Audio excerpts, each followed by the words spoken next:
Hi viewers, welcome to our channel. ప్రస్తుతం మనతో పాటు దాము బాలాజీ గారు సీనియర్ జర్నలిస్ట్ ఉన్నారు. వారితో ఒకసారి మాట్లాడదాం. సార్ నమస్కారం. సార్ పిఠాపురంలో జనసేన వర్సెస్ టీడీపీ లా మారిపోయింది సార్. అక్కడ నిన్న నాగబాబు గారు అన్నా క్యాంటీన్ ఓపెనింగ్ అయితే వెళ్ళారు. అక్కడ టీడీపీ వర్మ గారు అయితే పిలవలేదో మరి రాలేదో తెలియదు. అయితే ఆయన అన్నా క్యాంటీన్ ఓపెన్ చేస్తున్నప్పుడు టీడీపీ వర్గాలంతా కూడా జై వర్మ, జై జై వర్మ అంటూ నినాదాలు చేయడం, దానికి పోటీగా మళ్ళీ జనసేన వాళ్ళు జై జనసేన అంటూ నినాదాలు చేయడం, అక్కడ ఒక వార్ లాంటిది క్రియేట్ అయిపోయింది సార్. మరి ఏం జరుగుతుంది అసలు పిఠాపురంలో? జనసేన వర్సెస్ కూటమి, రెండు కూటమిలో ఉన్న పార్టీల మధ్య చీలిక తెచ్చే విధంగా వ్యవహారం అక్కడ నడుస్తుంది. మరి మీరేం చెప్తారు సార్ దీనికి సంబంధించి? నిన్న నాగబాబు పిఠాపురం పర్యటన జరిగింది. పిఠాపురం గొల్లపురం మధ్య పెద్ద ఎత్తున అతనికి ఆహ్వానం పలుకుతూ జనాలు వచ్చారు. బందోబస్తు కూడా దాదాపు 150 మంది పోలీసులతో పెద్ద ఎత్తున బందోబస్తు చేశారు. అంటే అతను ఒక ఎమ్మెల్సీ, మామూలుగా అయితే ఎమ్మెల్సీకి ఇంత హడావుడి ఉండదు, కానీ ఒక రకంగా జనసేనలో పవన్ కళ్యాణ్ తర్వాత టాప్ లీడర్ ఇతనే అని చెప్పొచ్చు. సో ఆ రకంగా నాగబాబుకి పైగా పిఠాపురం ఇన్ఛార్జిగా కూడా నాగబాబునే పెడుతున్నట్టుగా మనకు అర్థమైంది. అందుకని నిన్న ఆయన ఒక మంత్రిలాగా అక్కడ స్వాగతం పలికారు. ఒక మంత్రికి ఎట్లాగైతే ఇస్తారో అలాంటి ప్రోటోకాల్ ఇచ్చారనే విమర్శలు కూడా వస్తున్నాయి. సో ఆయన అక్కడ కొన్ని ఓపెన్ చేశాడు. అందులో తహసీల్దార్ కార్యాలయం ఒకటి, దాని తర్వాత హెడ్ వాటర్ వర్క్స్లో వాటర్ సప్లైకి సంబంధించిన కొన్ని విభాగాలను ఆయన ఓపెన్ చేయడం, దాని తర్వాత అన్నా క్యాంటీన్, గొల్లపురంలో అన్నా క్యాంటీన్ని ఓపెన్ చేశాడు. ఈ సందర్భంగా అక్కడ ఏంటంటే ఫ్లెక్సీల్లో ఈయన ఫోటో లేదని గొడవ జరిగింది. నాగబాబు ఫోటో పెట్టలేదు ఫ్లెక్సీలో అని అన్నా క్యాంటీన్ దగ్గర. మామూలుగా అయితే ఎక్కడ ప్రోగ్రాములు జరిగినా 3 పార్టీల నాయకులు కావచ్చు, స్థానిక నాయకులు ఇన్వాల్వ్ చేయడం అనేది మామూలుగా ఆనవాయితీ. కానీ ఇక్కడ ప్రధానంగా తెలుగుదేశం లీడర్ అంటే అక్కడ వర్మనే, ఇంకెవరు లేరు. కానీ వర్మని వీళ్ళు పిలిచినట్టుగా లేరు, ఆయన కూడా రాలేదు. అయితే ఈ సందర్భంగా అక్కడ చిన్నపాటి ఉద్రిక్తత జరిగింది. అదేంటంటే నాగబాబు వస్తున్నప్పుడు వర్మ జిందాబాద్, వర్మ జై జై వర్మ ఇలాగా స్లోగన్స్ పెట్టారు. దానికి పోటీగా వీళ్ళు కూడా జై జనసేన అని వీళ్ళు కొంతసేపరిచారు. బట్ నాగబాబు వాటిలో ఏమి కలుగజేసుకోలేదు. ఆయన వాళ్ళని వారించడం కానీ ఏమి చేయలేదు. ఆయన పాటికి ఆయన సైలెంట్గా పనిచేసుకొని వెళ్ళాడు.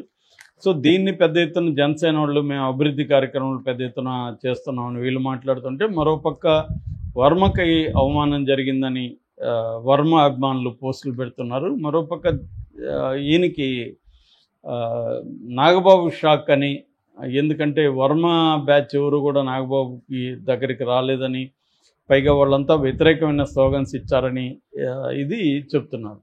అంటే ఏమైందంటే మామూలుగా అక్కడ పవన్ కళ్యాణ్ గెలుపుకి ప్రధాన కారణం వర్మ, నో డౌట్ అది.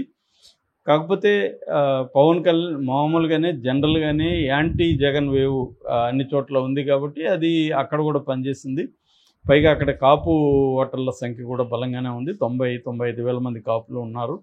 సో ఈ నేపథ్యంలో వర్మ గట్టిగా కృషి చేశాడు. ఎందుకంటే పవన్ కళ్యాణ్ రాష్ట్ర వ్యాప్తంగా ఉమ్మడి నాయకుడిగా తిరగాలి కాబట్టి, ఉమ్మడి కూటమి తరపున తిరగాలి కాబట్టి ఇక్కడ టైము స్పెండ్ చేయలేడు. కాబట్టి వర్మనే హామీ ఇచ్చాడు. నిజానికి వర్మ పోటీ చేయాల్సింది అక్కడ. ఎందుకంటే ఆయన 2009లో రాజకీయాల్లోకి వచ్చాడు. అప్పుడు వంగగీత మీద పోటీ చేసి ఓడిపోయాడు. వంగగీత అప్పుడు ప్రజారాజ్యం పార్టీ. దాని తర్వాత 2014లో అతనికి టికెట్ ఇవ్వలేదు. అతను రెబల్గా పోటీ చేసి గెలిచాడు అక్కడ. మళ్ళీ గెలిచిన తర్వాత తెలుగుదేశంలోకి తీసుకున్నారు. అప్పుడు కూడా అతనికి ఏ రకమైన పదవులు ఇవ్వలేదు. 2014 నుంచి 19 వరకు తెలుగుదేశం ప్రభుత్వం ఉన్నా కూడా ఆయన ఎమ్మెల్యేగా ఉండిపోయాడు, కానీ ఏ పదవులు కానీ ఏమి రాలేదు. సో దాని తర్వాత 2019లో ఆయన మళ్ళీ ఓడిపోయాడు అక్కడ దొరబాబు దగ్గర. సో ఓడిపోయినప్పటికి కూడా ఆయన ప్రజల్లో ఉండి పనిచేయడం, కరోనా టైంలో కూడా ఆయన ఇంట్లో కూర్చోకుండా రిస్క్ తీసుకొని ప్రజలకి, ముఖ్యంగా పేదవాళ్ళకి సరుకులు కావచ్చు, లేకపోతే మందులు కావచ్చు, ఇవన్నీ సప్లై చేయడం, వాళ్ళ అవసరాలు తీర్చడం, ఇవన్నీ చేసేవాడు. అందువల్ల ఆయనకి ఖచ్చితంగా మళ్ళీ గెలిచే అవకాశం అయితే ఉంది. అయితే పవన్ కళ్యాణ్ అక్కడ కోరుకున్నాడు కాబట్టి చంద్రబాబు కూడా త్యాగం చేయాల్సిన పరిస్థితి. అందుకని ఇతన్ని పిలిచి, నీకు నేను ఫస్ట్ మన గవర్నమెంట్ రాగానే ఎమ్మెల్సీ ఇస్తాను, నువ్వు త్యాగం చేయమంటే అతను కూడా ఇంకా అర్థం చేసుకుని త్యాగం చేశాడు. అంటే ఇప్పుడు వర్మ ప్రాబ్లము, పవన్ కళ్యాణ్ ప్రాబ్లం ఏంటంటే, పవన్ కళ్యాణ్కేమో ఒక ఫిక్స్డ్ నియోజకవర్గం లేదు ఇప్పటి వరకు. రాజకీయాల్లో ఆయన పార్టీ పెట్టి 10 ఏళ్ళు దాటినా ఫిక్స్డ్ నియోజకవర్గం లేదు. అందుకని ఆయన దీన్ని ఎంచుకున్నాడు, పిఠాపురం ఫిక్స్డ్గా చేద్దాం. సో ఉన్నప్పుడు పవన్ కళ్యాణ్కి ఉన్న ప్రాబ్లం ఏంటంటే వేరే పార్టీలో ఏ నాయకుడు కూడా ఇక్కడ బలంగా ఉండకూడదు. అందుకనే వైసీపీ నుంచి కూడా పెన్నం దొరబాబుని పార్టీలోకి చేర్చుకున్నాడు. తర్వాత వంగగీత కూడా పార్టీలోకి వచ్చే అవకాశాలు కనిపిస్తున్నాయి. అంటే వైసీపీలో ఉన్న నాయకుల్ని బలహీనపరచడం అనేది పవన్ కళ్యాణ్ చేసేసాడు ఆల్రెడీ. ఇంకా చేయాల్సింది ఏంటి, తెలుగుదేశంలో ఉన్న బలమైన నాయకుల్ని వీక్ చేయాలి. ఇప్పుడు కానీ వర్మకు కానీ ఎమ్మెల్సీని ఇంకోటి ఇస్తే అతని వర్గం బలపడుతుంది, అతను బలపడతాడు అక్కడ.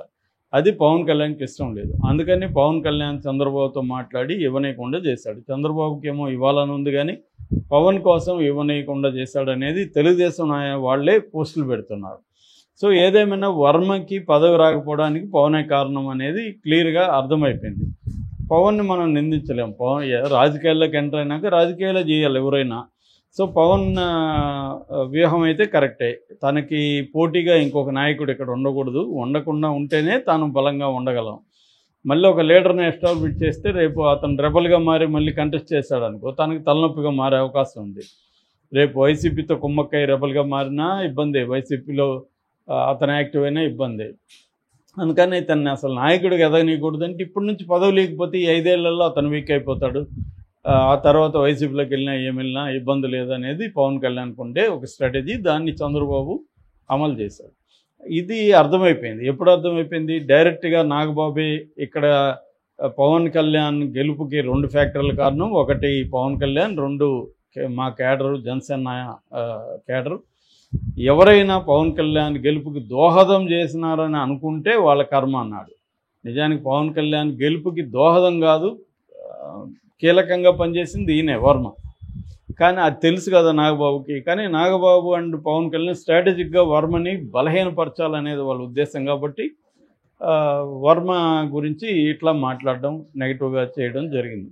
ఇది వర్మకు అర్థమైంది. ఇప్పుడు వర్మ ఏం చేయాలి, వర్మ ముందున్నది ఏంది, ఇప్పుడు ఏమి ఎలక్షన్లు లేవు. ఒకవేళ రెబల్గా పోటీ చేద్దామన్నా వైసీపీలోకి ఇప్పుడు వెళ్తే ఆయన క్యాడర్ అంతా తెలుగుదేశం క్యాడరు, వాళ్ళని కన్విన్స్ చేసుకొని వైసీపీలోకి వెళ్ళాలి. ఇప్పటికిప్పుడు వైసీపీలోకి వెళ్ళి ఆయన ఏం చేయలేడు. రేపు పొద్దున వైసీపీలోకి వెళ్తే ఈయన మీద కేసులు పెట్టి అరెస్ట్ చేయరని కూడా గ్యారంటీ లేదు. ఎందుకంటే పవన్ కళ్యాణ్కి ఇంకా ఈజీ అవుతుంది కదా, వైసీపీలోకి వెళ్ళిపోతే ఇతని మీద కేసులు పెట్టి ఏదో కేసులు, పాత కేసులు తోడి ఇతన్ని జైలుకి పంపించడం, అరెస్ట్ కూడా చేయొచ్చు. సో ఇప్పుడే వైసీపీలోకి ఎందుకు వెళ్ళాలి, మనం వెయిట్ చేద్దాం ఎలక్షన్ల వరకు, ఈ లోపల పరిస్థితులను చూసుకొని మనం వెళ్దాం అనేది వర్మకు ఉండే ఒక స్ట్రాటజీ. ఎందుకంటే ఇప్పటికిప్పుడు వైసీపీలో పోయి కూడా వర్మ ఏం చేయలేడు. ఇక్కడే ఉండి ఒక రెబల్గా ఉంటూ మనం మన ఓన్ దీన్ని చేసుకోవాలి. దీన్ని పసిగట్టిన పవన్ కళ్యాణ్ ఏం చేస్తున్నాడంటే, తాను అక్కడ రెగ్యులర్గా వెళ్ళలేడు కాబట్టి నాగబాబుని అక్కడ ఇన్ఛార్జికి పెట్టి అక్కడ డెవలప్మెంట్ యాక్టివిటీని పెద్ద ఎత్తున చేపట్టడం ద్వారా ప్రజల్లో ఒక సుస్థిరమైన స్థానాన్ని ఏర్పరచుకోవడం, వర్మని బలహీనపరచడం. వర్మకున్న అడ్వాంటేజ్ ఏంటి, ప్రజలకు ఆయన దగ్గరగా ఉండడం, నిరంతరం ప్రజల సమస్యల పట్ల స్పందించడం, అభివృద్ధి కార్యక్రమాలు చేయడం, వెల్ఫేర్ కార్యక్రమాలు చేయడం, ఇవన్నీ వర్మకి ఉండే అడ్వాంటేజెస్. దాన్ని తాము లాక్కోగలిగితే వర్మని బలహీనపరచవచ్చు. అంటే ప్రజల్లో నిరంతరం ఉంటూ ప్రజల సమస్యలను అడ్రస్ చేస్తూ చేయాలి. దీనికి సంబంధించి పవన్ కళ్యాణ్ ఏం చేస్తున్నాడంటే, మన ఇంటెలిజెన్స్ డిపార్ట్మెంట్ని ఉపయోగించుకొని ఏ పోలీస్ స్టేషన్లో ఏ కేసులు ఉన్నాయి, ప్రధానంగా ఎలాంటి కేసులు నమోదవుతున్నాయి, క్రైమ్ ఎలా ఉంది, క్రైమ్ని ఎట్లా మనం తగ్గించాలి, అట్లాగే ఏ సమస్యలు ఉన్నాయి, వీటి మీద ఒక సైంటిఫిక్ అప్రోచ్తో తెలుసుకోవడానికి పవన్ కళ్యాణ్ నివేదికలు తెప్పించుకోవడం అనేది చేస్తున్నాడు. దీని ద్వారా ఏమవుతుందంటే, నాగబాబు అక్కడ స్థిరపడి, నాగబాబు ఒక పవర్ఫుల్గా, అంటే తన బ్రదరే అక్కడ పవర్ఫుల్గా ఉంటే తనకి ఎప్పటికీ అడ్వాంటేజ్. ఎందుకంటే రేపు పొద్దున కూడా పవన్ కళ్యాణ్ పిఠాపురం మీద ఫోకస్ ఎక్కువ చేయకుండా తను రాష్ట్రం అంతా తిరగాలి కాబట్టి ఆ టైంలో నాగబాబుని ఇప్పటి నుంచి అక్కడ నాయకుడిగా ఎస్టాబ్లిష్ చేస్తే నాగబాబు మనకి పనికొస్తాడు రేపు పొద్దున గెలుపుకి అనేది పవన్ కళ్యాణ్ స్ట్రాటజీ. అది Pawan Kalyan point of view చూస్తే పక్కా స్ట్రాటజీ, నో డౌట్ అది. కానీ వర్మకి ఇది ఇబ్బంది. వర్మ ఏం చేస్తాడనేది